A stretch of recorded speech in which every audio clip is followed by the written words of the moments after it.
કદાચ ના છૂટે તો તમારા દિલમાં કઈ ખોટ હોય તો જ બાકી કે પછી એની સામે કોઈ દુશ્મન હોય કે પછી વાઘ ભરું હોય એની સામે જો આપણો પ્રેમ ઉપલબ્ધ હશે ને તો એને ઝૂકી જવું પડશે કારણ सच्चे प्यार की सारे जहां पे असर होगी सच्चे प्यार की सारे जहां पे असर होगी अगर ना होगी तो समझना तेरे दिल में कोई असर होगी तेरे दिल में कोई असर होगी यार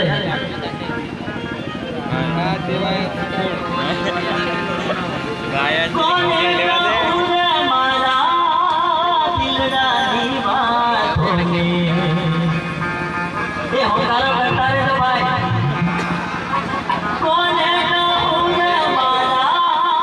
दिल रानी बातों में होवे नदी रे बाकुरे होवे नदी रे बाकुरे विपुल पटेल अंकेला ये हमारा बेटा ग्रुप है